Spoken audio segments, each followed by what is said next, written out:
Hi guys, happy Monday. Here's my recap for the day. So I had a pretty good day and I would like to share my trades with you guys. My first two trades were on QGen. One was 1 hour loss and the other one was the break even trade. QGen had a good strong daily on Friday. It was very strong, but on like today, it was gapping up around 2%, but I saw that it was selling off in the pre-market. And then if you look at the 5-minute chart, so according to my 3 rules of trading, as you may have seen in my last recap, the first rule is that is the 5 minutes in my favor? Yes, so it made a huge bearish doji on the 5.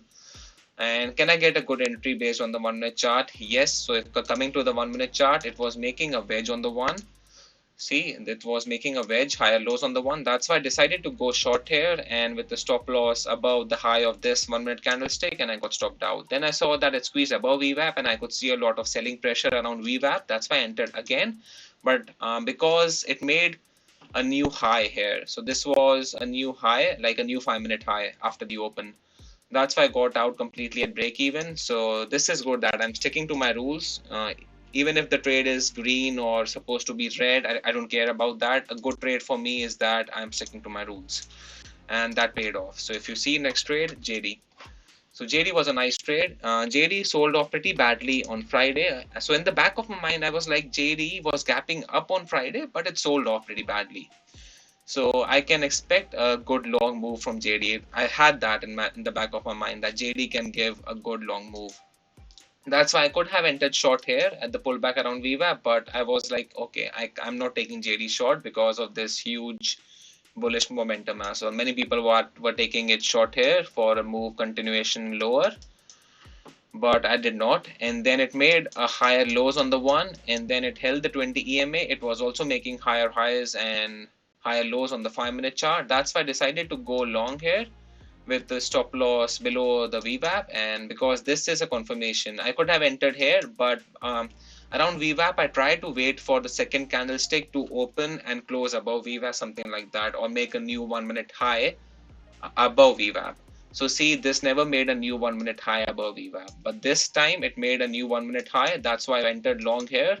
And then I covered most of my position here because if you look at JD, I'm not expecting a big move from JD. In my last recap, I told you that I have been working on my patience, but this was not a good candidate to test my patience. I covered around 60-70% of my position here. And then when I saw that, so JD coming to the level 2, there were huge ask at 33.88 level. So I covered some of my position at 33.88 level, and then when that level broke with huge volume, see this candlestick 33.88, it broke this level. See this huge 1-minute candlestick, like comparatively to other candlesticks, it's huge.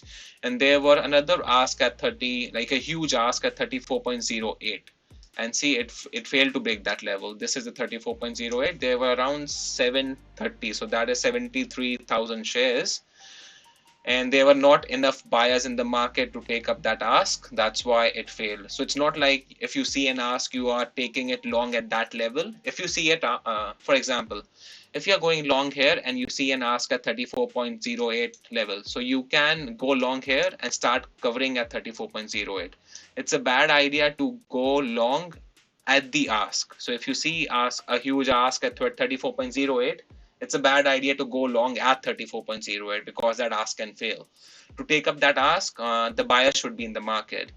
So ask means that many people are selling, right? But someone is buying as well. So to take up that ask, you need buyers in the market to give that amount of money for that particular stock.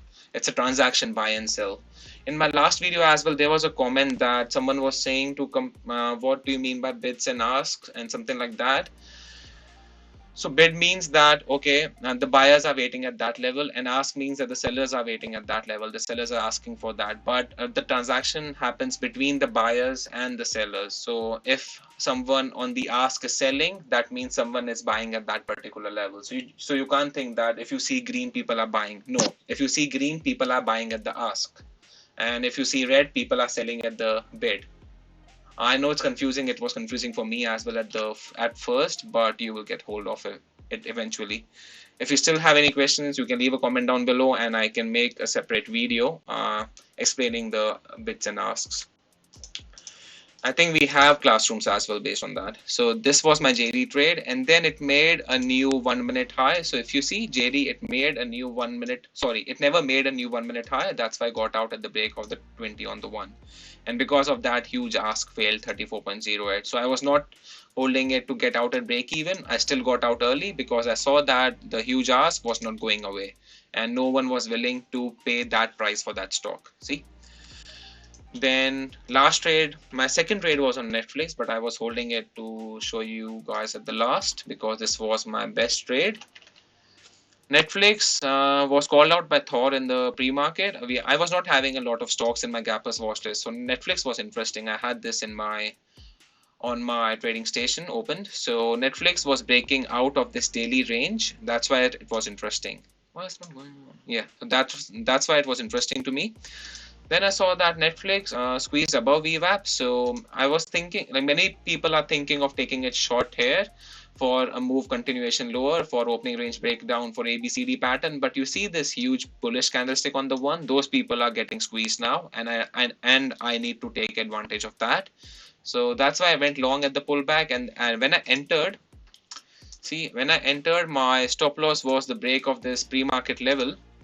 And I added to my position, and now because it made a new 1 minute high above VWAP, so as I told you in the QGen recap, no, JD recap, so it made a new 1 minute high on above VWAP. That's why I added to my position. I changed my stop loss to VWAP, and this was a very nice trade. This was around 5 to 6 hour trade for me, but I covered too early. So if you see the 5-minute chart, it made an $8 move. My entry was perfect. If I would have just held it until making this recap, you can say that for all your winning trades, I could have got around 10 to 15 hours from this trade. But yeah, I'm still working on my patience. It's a work in progress. So you need to learn from your losing and your winning trades to develop as a trader.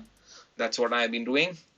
If you have any questions, leave a comment down below, and make sure to follow the Bear Bull Traders channel on YouTube for more recaps from me and other Bear Bull traders and members. Have a good day. See you.